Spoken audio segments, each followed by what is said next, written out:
Hey guys, Robbie here for another post-Robbie movie review. Today we're going to be talking about Ant-Man and the Wasp and actually what I liked and disliked about it, given the fact that, I just saw it for the first time tonight. Like all Marvel movies, big expectations across certain boundaries. And if you haven't checked out my preview, hit there for what my hopes and expectations were. And let's get started with another fantastic movie review, or at least a semi-fantastic, depending on what you think. Alright, so when we get down to it, we always like to start with likes for Ant-Man and the Wasp, a sequel to, of course, Ant-Man, as well as a continuation of the Marvel Cinematic Universe. The big project that seems to, of course, be sweeping the nation by storm with every movie and iteration. Now, what were the likes? Well, after talking with my buddy and kind of analyzing it with my friend Jay, we realized that kind of the first big like that we enjoyed was definitely the fun of the movie. This is a Marvel movie that doesn't take itself way too seriously, and it's not even one of the more dramatic ones. It's actually a little more of a movie that can just laugh at itself, have fun, and in all honesty, just be entertaining to watch. It's probably very family friendly across the board. Minor cursing to kind of offset some of the things. Not too dark. Excuse me. Not too dark of a therapy in terms of movie telling. Action and violence are actually well scoped down. Not as much blood. I mean, it's actually one of the, I guess, more tame Marvel movie, or the tamer Marvel movies than we've seen in a while. So, that's kind of a pleasant surprise of just how much fun it is. It's got some heartwarming moments to it. The relationship between Scott and his daughter Cassie is absolutely adorable, fantastic, and actually is one of the times where Disney didn't get too preachy or political with its family dynamics. And yes, I'm going to say that in regards to comparing it to Incredibles 2 versus this, I actually enjoyed this family dynamic more because it was an integral part of the story without being the story. Um, in addition, it's actually super heartwarming on other parts of the tale, primarily in terms of Hank and Hope, which is Evangeline Lilly and Michael Douglas's characters. Both of them are also on their own journey, and it's very well integrated. Even the villain's role um, is actually a little more, I can't say breathtaking, a little more intriguing than some of the other ones.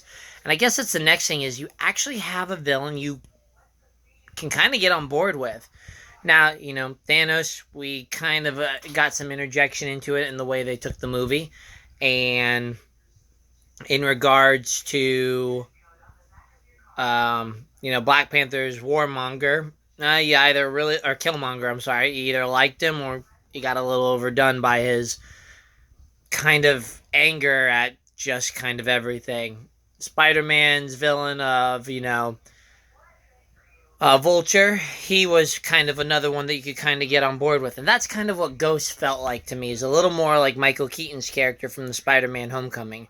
There's a little more in depth to her, and it's a character that's not too over the top or extreme. Maybe a little bit in terms of acting at times, but otherwise, not the worst character to ever hit. And actually, again, a very intriguing character when they use her correctly. You still got your other lame-o villains in regards to the guy named Sonny, whose placeholder there is just to be another pain in the side. But hey, it works. The action scenes. Again, this is another applause to their ability to make a action scene fun as well as just entertaining and humorous. We've got another blend of comedy meets actual impressive moves, and of the two action sequences that I will dub true action sequences, it's got a little diversity in it compared to some of the other Marvel movies. Women are going to be absolutely ecstatic to see the first fight that's primarily centered around Wasp. And then when you get to the big exciting climax, that's where you're going to enjoy more of the comedic hits than the actual impressive moves. But it's very clever, it's fun. It gets 2 points in terms of 2 thumbs up and 20 points in terms of just the entertainment factor with it. Now, in regards to anything else, As I said, good character development, a little more elaboration on some things than I expected from this movie, but it works. And by far, you have just a good balance and great writing to kind of help with a lot of this dynamic. Now, of course, we have to understand that it's still not the deepest and most artistic sense of character development, but it works in terms of a Marvel case. There's growth, there's evolution. There are a number of things that I absolutely enjoyed in that component. In regards to another like, the great writing was thrilling for me because not only was it funny in terms of what they had to deliver, but it was a good logical point, as logical as the Ant-Man universe can get. So, two thumbs up in terms of that regards as well. Now, by far, the kind of the biggest like for me is the fact that the comedy was on point. And this kind of goes back to the writing as well as the acting. We start with that the writing managed to blend a number of comedy roles. And if you've read, watched, done any kind of following from my reviews, you know that I absolutely enjoy when there's a balance of things. And Ant-Man and the Wasp did it fantastically. There was banter. There was one-liners. There were puns. There was slapstick. There was good kind of timing in regards to just awkward moments. I mean, across the board, it was so many different kinds of, movie ploys to really make you laugh and enjoy the scene at most. There was, again, both kid-friendly comedy and adult comedy that the kids won't pick up on. There were fantastic references, and it just all fit very well in the scheme of the movie and the relationships that were established in the first tale of it. In addition, what also makes it come to life is the fact that the actors did a great job delivering those lines. Dry sarcasm from kind of Evangeline Lilly and Michael Douglas's characters. Very dry, very sarcastic, and super well timed thanks to the writing and direction. Paul Rudd, hey, you like his comedy style? You're going to get more of it. Kind of the snarky, arrogant, and sometimes perfectly timed one-liners that just really deliver. And because I can't say much without ruining any of the plot, there were some other directions that they took him that got 2 thumbs up from this guy, and just his mannerisms of how he had to portray it. In regards to the king of the comedy, though, before I get to him, I can't forget his little daughter, Cassie. I forget the name of her, but she did a great job being not only cute and adorable on those levels, but her comedy just fit very well with kind of a sassy adolescent who only was doing it to be fun and play with her dad. Champion of comedy, though, goes to Michael Pena. And again, he nailed it. They managed to balance his super fast-paced, all the details in your face moments, while also delivering on sarcasm, fantastic use of emotional direction, as well as the fact that he just had some fantastically written lines that almost felt like he wrote them alongside the writing team. So I don't know the whole story behind it, but man, he was by far the selling point with it. Even better than, of course, the Stan Lee cameo. But it was phenomenally written for the entertaining comedic purposes. So, across the board, already you can hear a bunch of likes I liked. And even more importantly, and this is at the mid-credit scene, so I can't really say much more than this, but the mid-credit scene will give you the connection that I wanted to the Avengers Infinity War. So, kudos to them for making the connection. Predictable connection as it may be, it works. And in addition, I felt everybody had adequate use. That's kind of an extra tag on like. And that does include Lawrence Fishburne and Michelle Pfeiffer. Both of them I felt had adequate involvement and screen time for the superstar-studded cast.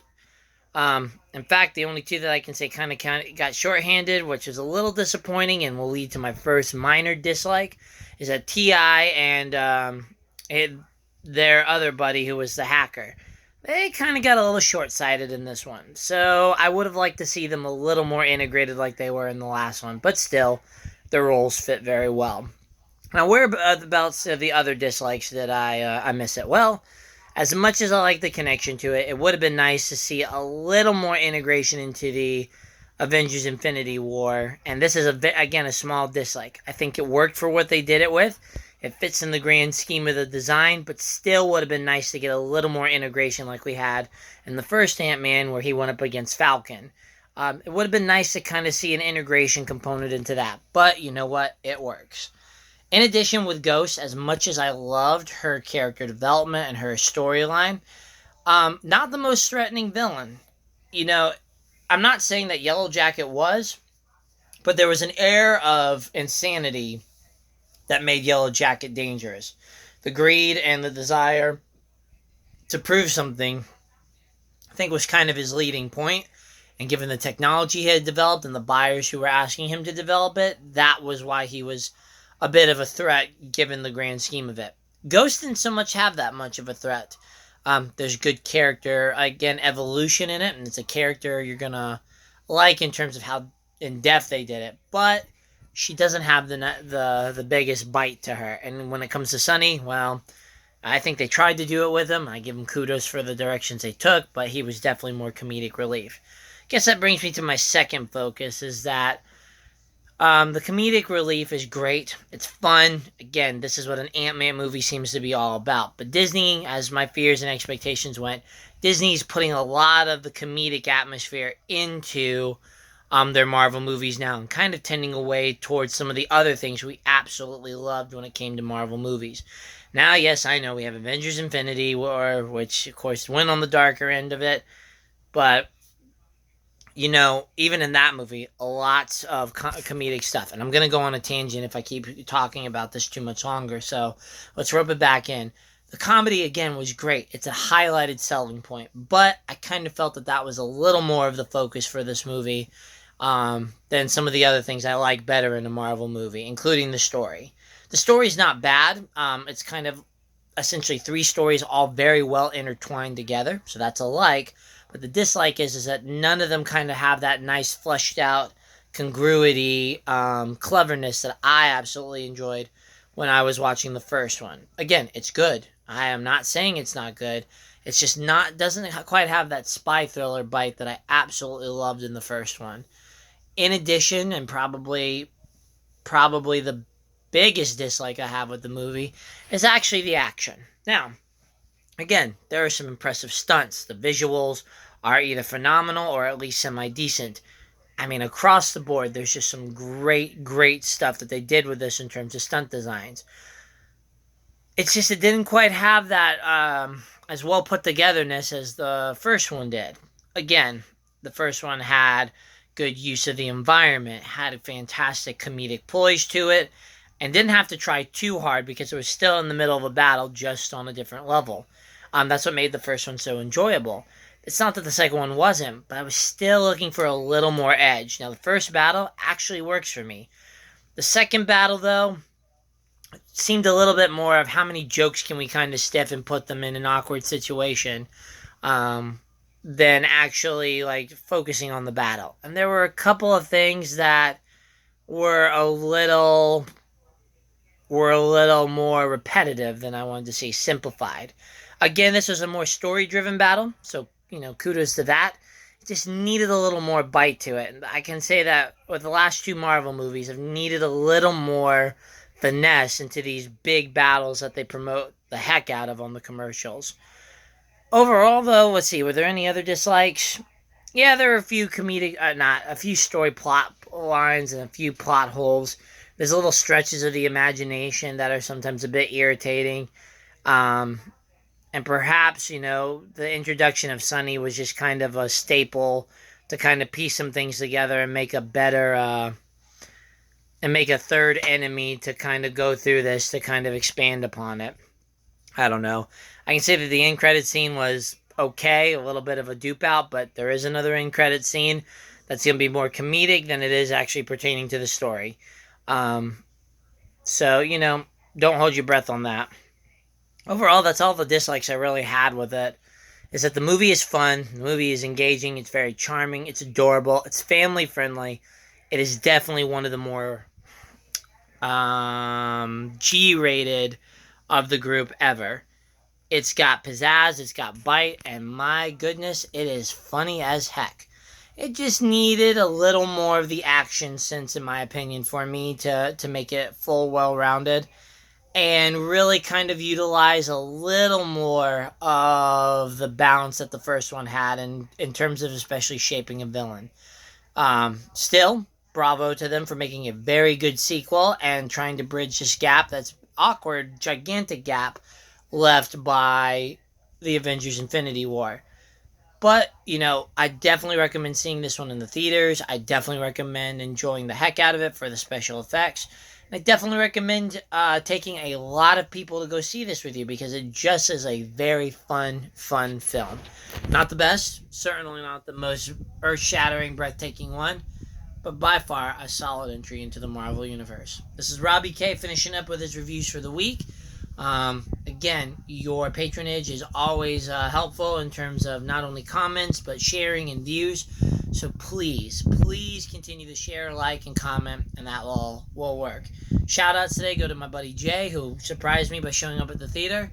Hannah, the manager that's always there to make me laugh. And of course, Mary for putting up with all my crappy jokes. Have a good one, everybody, and check me out next weekend when we do pre-reviews on Hotel Transylvania 3 and Skyscraper. Good night.